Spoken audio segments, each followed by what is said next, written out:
नमस्ते, मैं doctor Atul Kumar Singh निरामया homeopathic अपने इस चैनल में आपका स्वागत करता हूं। कोविड-19 के बाद से सिनेरियो चेंज हैं, खास करके हार्ट अटैक के बारे में, कार्डियक अरेस्ट के बारे में। अब आप ये जानना चाहेंगे कि कार्डियक अरेस्ट हो क्यों रहा है। आप ये जानना चाहेंगे कि कार्डियक अरेस्ट से आप बचे कैसे रहेंगे। तो मैं आज जो आपको इन्फॉर्मेशन दे रहा हूँ वो रिसर्च बेस्ड इन्फॉर्मेशन है, जिसमें केवल मेरी ओपिनियन नहीं है।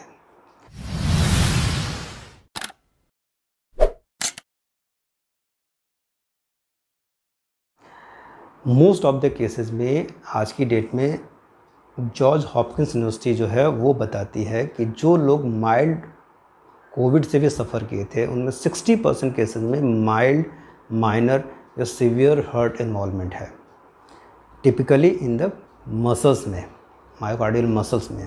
ठीक है, दैट्स मीन कि सभी लोग सेफ जोन में नहीं हैं।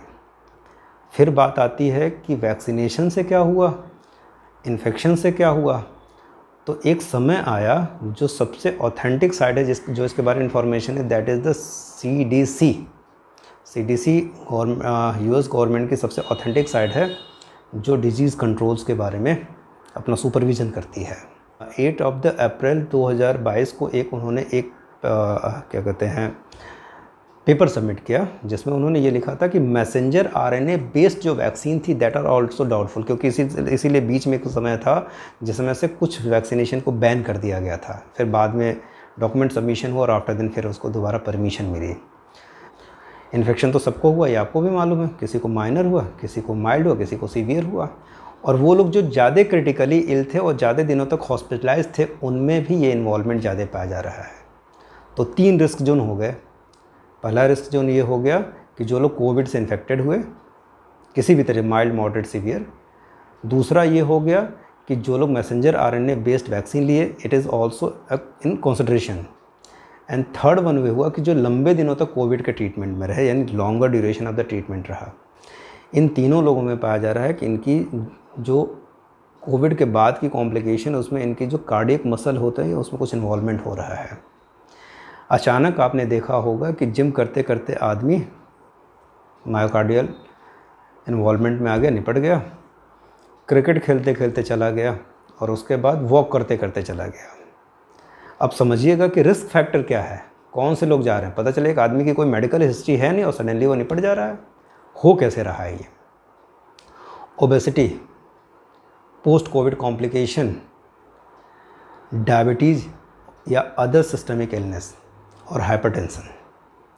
ये जो सिस्टेमिक इलनेस हैं, इनसे जो लोग सफ़र कर रहे हैं वो लोग ज़्यादा खतरे में हैं after the post covid complication in the involvement of the heart. कोई मेडिकल हिस्ट्री नहीं है। 1 साल पहले मैंने अपने एक वीडियो में भी लोगों से बताया था कि पोस्ट कोविड कॉम्प्लिकेशन का दौर चला, जिसे हमें लॉन्ग कोविड हमने नाम दिया। हमने नहीं नाम दिया, वो CDC ने और US ने दिया है। इस लॉन्ग कोविड के फेज़ में अपने दिल की ज़रा ज़्यादा कदर करिए, ज़्यादा केयर करिए। दिल बैठ गया, सब बैठ जाएगा सारा सिस्टम। और दिल ऑलरेडी बहुत स्ट्रेस में चल रहा है। 3 साल तक दुनिया रुकी हुई, तो 3 साल तक अचानक भागदौड़ शुरू हो गई। अब लोग जिम करके जल्दी से बॉडी बना लेंगे और वॉक करके जल्दी जल्दी अपने आप को फिट कर लेंगे। तो दिल को ज़्यादा लोड ना दीजिए, इत्मीनान से करिए, आराम से दिल के साथ चलिए, आपको कोई दिक्कत नहीं आने वाली है, या फिर बहुत माइनर दिक्कत होगी। इंडिकेशन दे देगा यदि कुछ होने वाला रहेगा, आपकी जान बच जाएगी। लेकिन आप इन सब चीज़ों को यदि इग्नोर करते रहेंगे तो एक दिन ऐसा आएगा कि आप भी इसके लपेटे में आ जाएंगे। तो जितने सिस्टेमिक इलनेस वाले हैं वो ज़्यादा डेंजर जोन में हैं। अपने आप को फिट बना के रखिए। होम्योपैथिक दवाइयों का क्या रोल है और कैसे आप बच सकते हैं। होम्योपैथिक दवाइयों को हम सबसे लास्ट में बताएंगे, उससे पहले कैसे बच सकते हैं इस पर समझिएगा। माइनर से माइनर सिम्टम्स को इग्नोर ना करिए। यदि आपको पल्पिटेशन हो रहा है रात में सोते समय, बेचैनी हो रही है, कार्डियक एंजाइटी, BP सडनली बढ़ जा रहा है, सडनली डाउन हो जा रहा है, और आपको एबनॉर्मल सिम्टम्स आ रहे हैं, डिल्यूज़न, स्लीपलेसनेस, या फिर और भी इस तरह के जितने सिम्टम्स हैं, ये इंडिकेट कर रहे हैं कि अंदर बॉडी में कुछ चल रहा है और आपको इससे अवेयर होने की ज़रूरत है। अवेयर हो जाइए, जल्दी से आप रिकवर कर जाएंगे और इस कंडीशन में आने से बच जाएंगे। राजू श्रीवास्तव जी स्ट्रगल कर रहे हैं। मलखान बेचारा क्रिकेट खेलते समय चला गया। ढेर सारे ऐसे एग्जाम्पल हमारे आसपास पड़े हुए हैं जहाँ लोग जा रहे हैं। इंडिया में कोई ऐसा गांव नहीं होगा जिस गांव में हर महीने एक नई कैजुअलिटी हो रही। ओल्डर एज की बात करें, older age that's mean older age is directly proportional to the systemic illness. कोई ना कोई सिस्टमिक इलनेस तो वो सफ़र कर ही रहा है, उसके चांसेस ज़्यादा हैं। जो पहले 70, 75 साल, 80 साल की एज में जाता था, आज की डेट में 60, 65 में जाने लगा है। लेकिन अब इस वीडियो को ज़्यादा न खींचे, मुद्दे की बात पे आते हैं। कैसे बचेंगे आप? जिम करके नहीं बचेंगे। जिम वाले ज़्यादा खतरे में, ये मैंने 1 साल पहले अपने वीडियो में बोल दिया था। कई लोगों ने हमें उसमें अच्छे अच्छे कमेंट भी दिए हैं, आज की डेट में शायद उनको समझ में आ जाए। Strenuous exercise always hazard in the post covid complication, और अवॉइड करिए आप इसे। यदि आप चाहते हैं बॉडी रहे, बाद में फिटनेस बना लीजिए, लेकिन लॉन्ग कोविड के फेज़ में स्ट्रीनुअस एक्सरसाइज से बचिए। सडन खून का गाढ़ा होना और आफ्टर देन द एमआई का अटैक ले लिया आपको, तो स्ट्रीनुअस एक्सरसाइज से बचिए। वॉक करिए, चलेगा, रेगुलरली करिए, आराम आराम से करिए। इन दोनों से ज़्यादा अच्छा हम आपको बताना चाहेंगे, योगा करिए, मेडिटेशन करिए, ब्रेन के हाइपोथैलेमस और माइंड को आप अपने कंट्रोल में करिए। ये दोनों चीज़ें आपके स्ट्रीनुअस एक्सरसाइज, सो कॉल्ड जिम, और आपकी जो वॉक है, इन दोनों की तुलना में ज़्यादा बेटर है। डाइट कंट्रोल करिए और सिस्टमिक इलनेस से बचे रहिए। नॉर्मल हेल्दी रूटीन को फॉलो करिए। 4 चीज़ें फिर से ध्यान रखिए। नॉर्मल हेल्दी रूटीन, योगा को अडॉप्ट करिए, मेडिटेशन को अडॉप्ट करिए और स्ट्रीनुअस एक्सरसाइज से बच जाइए। नींद कंप्लीट ले लीजिए। यदि ये चीज़ फॉलो करते रहेंगे तो नो डाउट सिस्टमिक इलनेस से बचे रहेंगे और आपके हार्ट की लाइफ ज़्यादा होगी। अदरवाइज़ लॉन्ग कोविड के फेज़ में मेजॉरिटी ऑफ द लोग जा रहे हैं और मेजॉरिटी ऑफ द लोग जाने वाले हैं। कोलेस्ट्रॉल का लेवल कम रखिए, ऑयली चीज़ों को कम लीजिए, फ्रूट्स और वेजिटेबल्स पर ज़्यादा कंसंट्रेट करिए। ये वो तरीके हैं जो हमें नहीं मालूम कोई आदमी बीमार है, ये नॉर्मल रूटीन में आप रखेंगे तो आप बचे रहेंगे। अदरवाइज़ कोई कभी भी सडनली कोलैप्स कर सकता है। अब होम्योपैथी की दवाइयों की बात करते हैं। होम्योपैथी की दवाइयाँ सबके लिए एक जैसी। जब हम बड़े प्लेटफॉर्म पे बोलते हैं तो क्यों ना हमें कॉमन सी दवा बता दें, जिस दवा को लीजिए और ठीक बने रहिए। जब कॉमन दवा की बात करते हैं तो हम टोटलिटी बेस की दवा की बात नहीं करते हैं, ना हम जीनस एपिडेमिकस की बात करते हैं। हम सेफ हैंड की, लोअर पोटेंसी की या फिर लोअर पावर की दवा की बात करते हैं, जो बीमार आदमी भी ले ले, बिना बीमार वाला भी ले ले, उसका काम चलता रहे। कई बार ऐसे चक्कर में हमें पेटेंट भी बतानी पड़ती है, क्योंकि सारी पोटेंसी सबके लिए एलिजिबल थोड़ी है। आर्निका 6 पोटेंसी है।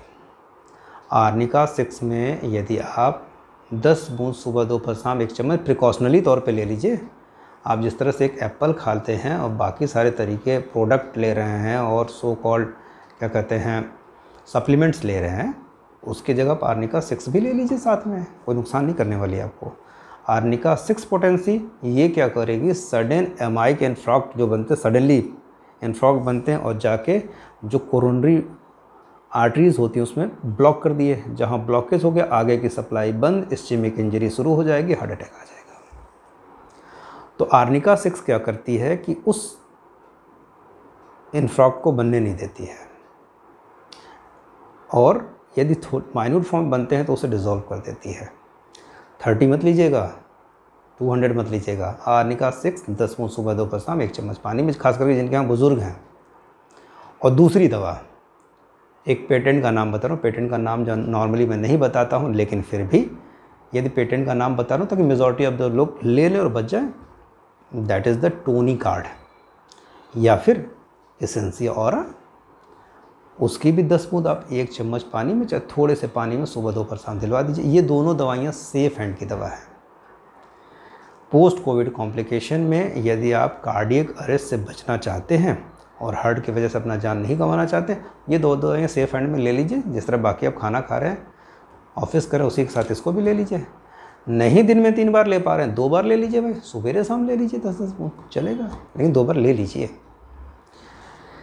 इस तरीके से यदि हम करेंगे तो हम कार्डियक अरेस्ट से बचे रहेंगे, क्योंकि कार्डियक अरेस्ट टाइम नहीं देता है आपको बचने के लिए।